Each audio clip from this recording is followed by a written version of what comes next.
ഇപ്പോൾ നമ്മൾ അവിടെ വന്നപ്പോൾ സംസാരിച്ചവരെല്ലാം ഉണ്ടോ? നമുക്കൊരു ഉണ്ടോ? സോ എല്ലാവരും ഉണ്ടല്ലോ. നമ്മള് നിങ്ങൾ പറഞ്ഞ എല്ലാ കാര്യങ്ങളും വളരെ വിശദമായി നിങ്ങളുടെ പ്രതിനിധികളും ബഹുമാനപ്പെട്ട വൈദികരും ജനപ്രതിനിധികളും എല്ലാം വളരെ വിശദമായി ഞങ്ങളെ കാര്യങ്ങൾ സംസാരിച്ചു. അതിന്റെ തുടർച്ചയിലെടുത്ത തീരുമാനങ്ങൾ ബഹുമാനപ്പെട്ട കളക്ടറോട് വിശദീകരിക്കും. വളരെ വികാരം ഇവിടെ കാണുന്നുണ്ട്. ജനങ്ങളുടെ വികാരവും മൊത്തം മനസ്സിലാക്കിക്കൊണ്ടാണ് ഇവിടെ ഈ വികാരം മൊത്തം മനസ്സിലാക്കിക്കൊണ്ടാണ് ഇവിടെ വന്നപ്പോൾ നിങ്ങൾ പറഞ്ഞ കാര്യങ്ങൾ എല്ലാ കാര്യങ്ങളും മനസ്സിലാക്കിയിട്ടാണ് ഞാൻ Kothamangalam MLA Antony John, Muvattupuzha MLA Mathew Kuzhalnadan, panchayat Kuttampuzha president, member, നമ്മുടെ DFO മൂന്നാർ രമേശ് ബിഷ്ണോയ്, IFS എല്ലാവരും ഇവിടെ ഇരുന്ന് നമ്മുടെ ചർച്ച് ഫാദേഴ്സ്, അവിടെ റെപ്രസെൻറ്റേറ്റീവ്സ് എല്ലാവരെയും വെച്ച് കഴിഞ്ഞ 1.5 മണിക്കൂറായിട്ട് വിശദമായിട്ട് ഓരോരോ കാര്യങ്ങളും ഞങ്ങളിപ്പോൾ ചർച്ച ചെയ്ത് കഴിഞ്ഞിട്ടുണ്ട്. അതിൽ ഓരോരോ കാര്യമായിട്ട് ഞാൻ പറയാം. ഫസ്റ്റ് ഉള്ളത് ഇവർക്ക് കൊടുക്കേണ്ടിയ ഈ അടിയന്തര ധനസഹായമായ പൈസ, അതിന് ചെക്ക് എൻ്റെ കയ്യിൽ അത് റെഡി ആയിട്ടുണ്ട്. അതിപ്പോൾ കുടുംബത്തിലെ പെൺകൾ അവിടെ ഉണ്ട്, എൻ്റെ കൂടെ തന്നെ ഇരിക്കുകയായിരുന്നു. നമുക്ക് അത് കൈമാറാം. അത് ഫസ്റ്റ് കാര്യം. അപ്പോൾ ഇപ്പോൾ തന്നെ DFO ചെക്ക് ഒപ്പിട്ട് തന്നിട്ടുണ്ട്. അത് നമുക്ക് കൈമാറാം. ഒന്ന്. രണ്ടാമത്തെ, ഇത് ഇവിടെ സംഭവിച്ചത് ഇവിടെ ട്രെഞ്ചിങ് കാര്യം, 8 കിലോമീറ്റർക്കുള്ള ട്രെഞ്ചിങ്. ഞാൻ അവിടെ പറഞ്ഞതുപോലെ തന്നെ ട്രെഞ്ചിങ് DFOയോടും റേഞ്ച് ഓഫീസറോടും വിശദമായിട്ട് ചർച്ച ചെയ്തു. ട്രെഞ്ചിങ് ടെൻഡർ ആയിട്ടുണ്ട്. കോൺട്രാക്ടർ ഒരു ആളെ ഏൽപ്പിച്ചിട്ടുണ്ട്. നാളെ ഇന്ന് 16, ഇപ്പോൾ നാളെ ആയി, ഇന്ന് വർക്ക് തുടങ്ങും. അത് നിങ്ങൾ കാണാം. അത് ആ ഉറപ്പ്, ഫസ്റ്റ് ഉറപ്പ് ഞങ്ങൾ ഇവിടെ തരുന്നു. ഇവിടെ വർക്ക് തുടങ്ങും. അതിന്റെ തീരുമാനം എടുത്തിട്ടുണ്ട്. ട്രെഞ്ചിങ് വർക്ക് ഇന്ന് മീൻസ് ഇപ്പോൾ രാത്രി 1:30 മണി ആയതുകൊണ്ട് ഇന്ന് ഞാൻ പറയുന്നു, ഇന്ന് തുടങ്ങും. അത് ഒന്ന്.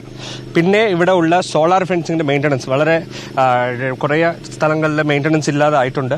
മിഷൻ സോളാർ ഫെൻസിന്റെ പേരിൽ മിനിസ്റ്ററുടെ പ്രത്യേക പദ്ധതി പ്രകാരം ഓൾറെഡി ഇവിടെ വർക്ക് അനുവദിച്ച് അതിന്റെ വർക്ക് 21-ാം തീയതി, അതും നിങ്ങൾ എഴുതാം, 21-ാം തീയതി അതിന്റെ വർക്ക് തുടങ്ങും. ആ ഒരു ഉറപ്പും ഞങ്ങൾ ഇവിടെ തരുന്നു. അതുപോലെ ഇവിടെ 2 കിലോമീറ്റേഴ്സുടെ ഹാങ്കിങ് സോളാർ ഫെൻസിങ്ങിന്റെ ടെൻഡർ വെച്ചു. അതാരും എടുത്തില്ല. അത് എന്താണ് അതിന്റെ സാങ്കേതിക തടസ്സങ്ങൾ MLA ഇപ്പൊ സംസാരിച്ച് നീക്കിയിട്ടുണ്ട്, പഞ്ചായത്ത് MLAയും. ആ വർക്ക് ടെൻഡർ ചെയ്ത് ഉടനെ തുടങ്ങാനുള്ള നടപടി നമ്മൾ ഫോളോ അപ്പ് ചെയ്യും. ആ ഉറപ്പും തരുന്നു. പിന്നെയുള്ളത് ഇവിടെ ലൈറ്റ് കാര്യം, അത് പഞ്ചായത്ത് പ്രസിഡന്റോട് സംസാരിച്ചു. അത് വേറെ ഒന്നുമല്ല, മെയിൻ്റനൻസ് ടെൻഡർ ചെയ്യാനുള്ളത് സെക്രട്ടറി മാറി അഡീഷണൽ സെക്രട്ടറിക്ക് ചാർജ് വന്നപ്പോൾ ലോഗിനിലുള്ള ഒരു സാങ്കേതിക തടസ്സമാണ്. 5 ദിവസത്തിനുള്ളിൽ, അതും നമ്മൾ എഴുതി വെക്കാം, 5 ദിവസത്തിനുള്ളിൽ ഈ ലൈറ്റ് ഫുള്ള് മെയിൻ്റനൻസ് വർക്ക് തീരും. പിന്നെ ഫുൾ ലൈറ്റ് ഇടാനുള്ളതും ഉടനെ തന്നെ പഞ്ചായത്ത് പ്രോജക്റ്റ് വെച്ച് അത് തീർക്കും. പിന്നെ RRT, ഇവിടെ RRTകൾക്ക് നമ്മുടെ ഫോറസ്റ്റ് ഉദ്യോഗസ്ഥരുള്ള സ്പെഷ്യൽ ടീംസ്, ഇവിടെ ഉള്ള ഫോറസ്റ്റ് ഉദ്യോഗസ്ഥർക്കുള്ള സ്പെഷ്യൽ ടീംസിന്റെ വണ്ടി കാര്യത്തിൽ MLA ഓൾറെഡി ഫണ്ട് വെച്ച് വണ്ടി കൊടുക്കാൻ പോകുന്നു ഇവിടെ. പക്ഷേ അത് പർച്ചേസും അതിന്റെ പ്രൊസീജിയേഴ്സും ഉണ്ട്. മീൻവൈൽ DFO റേഞ്ച് ഓഫീസർ വാടകയ്ക്ക് എടുക്കാനുള്ള നിർദ്ദേശം കൊടുത്തിട്ടുണ്ട്. അത് പാലിക്കും. വാടകയ്ക്ക് RRTക്കുള്ള വണ്ടിയാണ് മെയിൻ പ്രശ്നം. വണ്ടിക്കുള്ള വാടക കൊടുക്കാനുള്ള സംവിധാനവും ഒരുക്കിയിട്ടുണ്ട്. പിന്നെ ഇവിടെ NREGS വെച്ച് ചെയ്യുന്ന കാര്യങ്ങൾ, എല്ലാ ഡീറ്റെയിൽഡ് കാര്യങ്ങളും നമ്മൾ ചർച്ച ചെയ്തിട്ടുണ്ട്. ഇതിൽ വളരെ ഇമ്പോർട്ടൻറ്റ്, നിങ്ങൾ പറയുന്ന ഒരു പരാതിയുണ്ട്. ഇങ്ങനെ നമ്മൾ തീരുമാനമെടുക്കും, അതിന്റെ ഫോളോ അപ്പ് എന്തായി അത് നടന്നത് എന്തായി. 27-ാം തീയതി വൈകിട്ട് ഞാൻ തന്നെ ഇവിടെ വന്ന് ഇതിന്റെ അവലോകനം ജനപ്രതിനിധികളോട് ചേർന്ന് ഞങ്ങൾ ഇന്ന് എടുത്ത തീരുമാനങ്ങളെല്ലാം പാലിച്ചിട്ടുണ്ട്. ഡേറ്റ് പോലും ഇപ്പൊ തന്നെ ഫിക്സ് ചെയ്ത് പറയുന്നു. ഈ തീരുമാനങ്ങളുടെ റിവ്യൂ അത് നമ്മൾ കുട്ടമ്പുഴയിൽ വന്ന് തന്നെ കളക്ടർ 27-ാം തീയതി നമ്മുടെ അദാലത്തിന് ശേഷം കളക്ടർ തന്നെ വന്ന് നമ്മളെല്ലാവരും കൂടിയിരുന്ന് ആ കാര്യങ്ങൾ കൃത്യമായിട്ട് റിവ്യൂ ഓരോ കാര്യവും അവലോകനം ചെയ്യും.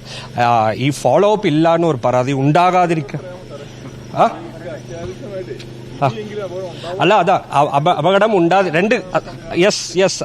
അത് വികാരം മനസ്സിലാവുന്നു. അപകടം ഉണ്ടാകാതിരിക്കാനുള്ള മെഷേഴ്സ് ഇതിൽ ഏറ്റവും ഇമ്പോർട്ടന്റ് കാര്യം, ഫോറസ്റ്റ് ഡിപ്പാർട്ട്മെന്റ് ഈ പദ്ധതി വെച്ചില്ല എന്ന് നമുക്ക് പരാതി പറയാൻ പറ്റില്ല. എല്ലാ കാര്യങ്ങളും പദ്ധതി വെച്ച് ടെൻഡർ പല സ്റ്റേജിലാണ് ഉള്ളത്. അത് സമയബന്ധിതമായി പൂർത്തിയാക്കാനുള്ള സജ്ജമായ നടപടി ഇവിടുത്തെ റേഞ്ച് ഓഫീസർ, DFO മൂന്നാർ എല്ലാം എടുക്കും. അത് ഫോളോ അപ്പ് ഞാനും ജനപ്രതിനിധികളും എല്ലാവരും ചെയ്യുന്ന ഒരു ഉറപ്പ് തരണം. എനിക്ക് പറയാനുള്ള വളരെ വളരെ ഒരു ഇമ്പോർട്ടന്റ് കാര്യം, അവിടെ നമ്മുടെ പ്രിയപ്പെട്ട എൽദോ അവർ മരിച്ച്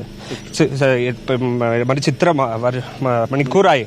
നമുക്ക് സിസ്റ്റർ അവിടെ ഞങ്ങളോട് ചോദിക്കുന്നു, ആ ബോഡി വെച്ചിട്ടാണോ നിങ്ങൾ ഈ ചർച്ചയെല്ലാം ചെയ്തുകൊണ്ടിരിക്കുന്നതെന്നാണ് പെൺകുട്ടി ചോദിക്കുന്നത്. ഭയങ്കര വിഷമമുണ്ട്.